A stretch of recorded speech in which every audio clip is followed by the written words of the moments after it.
cordées de la réussite, c'est un système qui est organisé entre des établissements d'enseignement supérieur, des lycées pivots qui ont des classes préparatoires et des lycées sources qui apportent les élèves.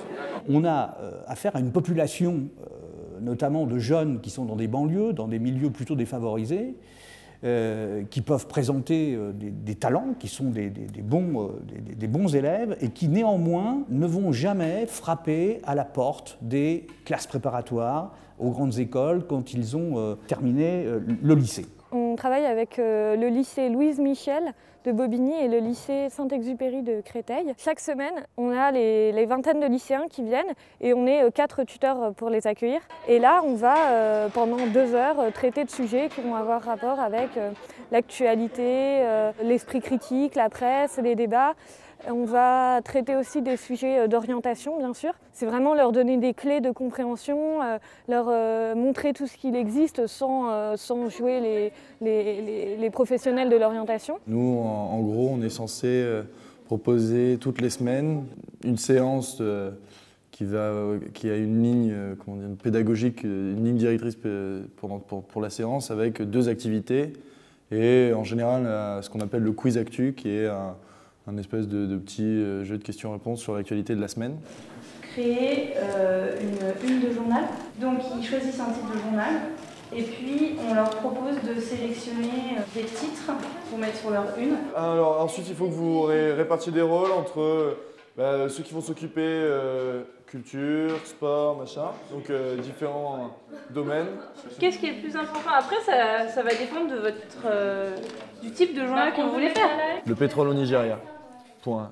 Est-ce que vous pensez que ça intéresse? Et c'est après qu'on en parle. Super Bowl, quelle photo? C'est là. Faut pas trop. Celle-là elle est bien parce que ça m'intéresse pas. Ok. Qu'est-ce qu'il dit Isabella là?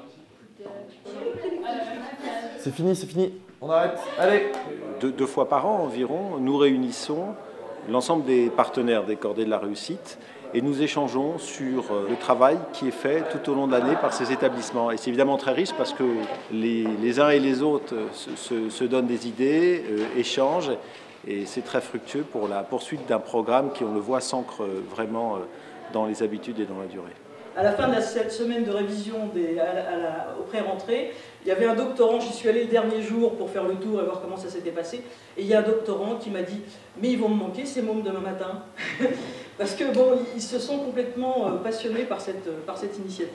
Je crois que tous les partenariats qui se montent entre les lycées et les établissements d'enseignement supérieur, ça se fait autour d'un établissement d'enseignement supérieur, mais peut-être faut-il aussi que l'enseignement supérieur s'occupe des établissements les plus éloignés, parce qu'à côté des inégalités sociales, il y a aussi ce problème de l'inégalité géographique. C'est pas du soutien scolaire, c'est pas notre mission, il y en a d'autres qui font ça très bien, et c'est justement pas notre vocation. Notre vocation, c'est de détecter pour des jeunes qui sont plutôt de bons élèves, des manques culturels importants. Dans le cadre de Tuteur Agro, on est venu à l'expo Monumenta pour leur faire découvrir le Grand Palais. C'est l'occasion de faire une sortie dans Paris, en même temps voir une exposition qui laisse pas mal d'interprétations à chacun et de réfléchir. Je comprends pas le concept de prendre des vêtements et de les lâcher, en fait. Ça me fait penser plutôt à plusieurs camps avec un système en carré. Ouais, franchement, ça me fait peur. Ouais, moi aussi, c'est angoissant en fait. Hein. C'est le bruit de fond. C'est le bruit de fond, ouais, surtout. Et tous les vêtements, je sais pas, il y a une odeur. C'est morbide, on a l'impression que ça nous fait penser au camp de concentration. En fait, dès le début, on sent que c'est impressionnant parce qu'on entend les bruits là. Pour moi, l'artiste, il veut dire qu'on a tous un destin et qu'on ne pourra pas y échapper. Le tutorat, en fait, ça m'a appris à apprendre beaucoup de choses que je ne savais pas, en fait. Moi, ça m'a plutôt enrichi ma culture générale, en fait. On était un peu fermés un peu dans notre Bobigny, quoi. Et là, on s'est un peu ouvert à beaucoup de choses. Par rapport à la culture, c'est vrai que je suis partie voir des choses que j'y serais jamais allée toute seule, en fait. J'aurais jamais eu l'initiative d'aller voir, de venir par exemple ici, je serais toute seule. Et ça m'a appris aussi à découvrir Paris. Par exemple, le resto dans le noir, sans ça, j'aurais jamais pu y aller. Il y a des endroits où j'aurais pas pu mettre les pieds. après.